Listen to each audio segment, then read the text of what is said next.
Olá, pessoal! Eu vou começar a tratar de direito das obrigações. E o direito das obrigações compreende apenas aqueles vínculos de conteúdo patrimonial que se estabelece de pessoa a pessoa, colocando-as uma em face de outra como credora e devedora. Assim, o direito das obrigações é um conjunto de normas que regem as relações jurídicas de ordem patrimonial, onde o sujeito chamado credor pode exigir de outro chamado devedor uma prestação. E contraída essa obrigação, duas situações podem ocorrer. Ou o devedor cumpre normalmente a prestação assumida, e nesse caso a obrigação irá se extinguir por ter atingido o fim de um processo normal, ou o devedor se torna inadimplente. E nesse caso, a satisfação do interesse do credor se alcançará pela movimentação do Poder Judiciário, buscando-se o patrimônio do devedor, o quantum, o valor necessário, à composição do dano decorrente. E as obrigações se compõem dos elementos próprios da relação jurídica em geral. O primeiro elemento é o subjetivo e o segundo elemento é o objetivo e o último elemento é o vínculo jurídico da relação.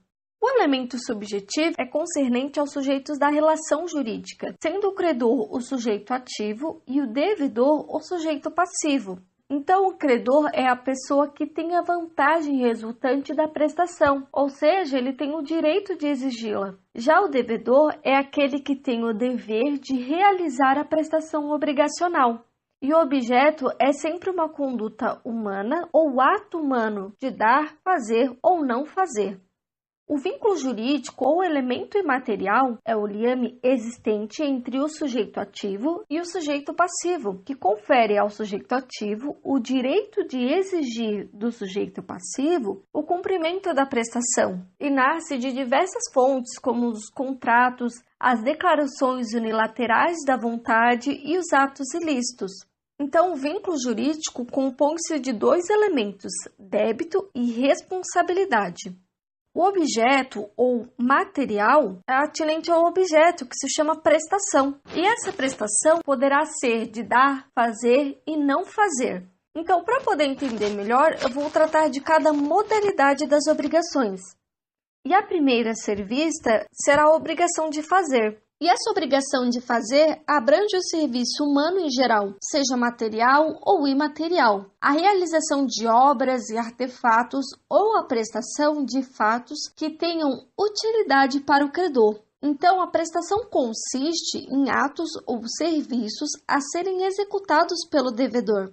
E pode-se afirmar que qualquer forma de atividade humana lícita, possível e vantajosa ao credor pode constituir objeto da obrigação. E essa obrigação de fazer, ela pode ser fungível ou infungível. Na obrigação de fazer infungível, se dá quando for conveniado que o devedor cumpra pessoalmente a prestação, também chamada de obrigação personalíssima. E nesse caso, havendo cláusula expressa, o devedor só irá se exonerar se ele próprio cumprir a prestação, pois essa obrigação foi contratada em razão dos seus atributos pessoais. E essa infungibilidade pode decorrer também da própria natureza da prestação, ou seja, das qualidades profissionais, artísticas ou intelectuais do contratado.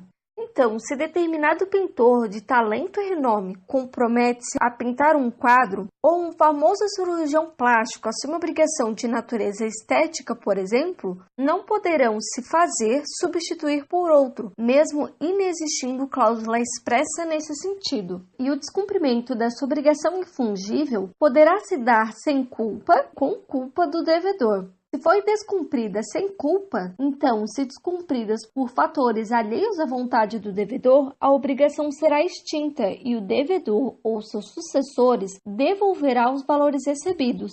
Se o descumprimento ocorrer por culpa do devedor, ocorre a devolução dos valores pagos acrescidos do pagamento de perdas e danos. Nas obrigações de fazer fungível ou substituível, poderá ser realizado por qualquer pessoa, uma vez que não foi contratado em razão da habilidade ou conhecimento técnico do devedor. E pela impossibilidade sem culpa do devedor, resolve-se a obrigação com a devolução dos valores já pagos. Já se ocorrer a impossibilidade da prestação com culpa do devedor, o credor poderá mandar executar a prestação por terceira pessoa às custas do devedor, acrescido de perdas e danos. Na obrigação de não fazer ou obrigação negativa, impõe um dever de se abster ou de não praticar um ato que poderia livremente fazer, caso não houvesse se obrigado. O descumprimento da obrigação de não fazer poderá ocorrer sem culpa, em que resolve-se a obrigação com a devolução dos valores já pagos, ou com culpa. Então, o devedor deverá desfazer o ato quanto possível, responsabilizando-se por eventuais perdas e danos. Por exemplo, é o adquirente que se obriga a não construir no terreno adquirido prédio além de certa altura. Então, o devedor, nessa obrigação, deverá cumprir o prometido. E caso pratique o ato que se obrigou a não praticar, ele irá se tornar inadimplente, podendo o credor exigir o desfazimento do que foi realizado, sob pena de se desfazer às suas custas, ressarcindo o culpado em perdas e danos. É isso, pessoal! Aguardo vocês no próximo vídeo e não se esqueçam de dar um like e se inscrever no canal.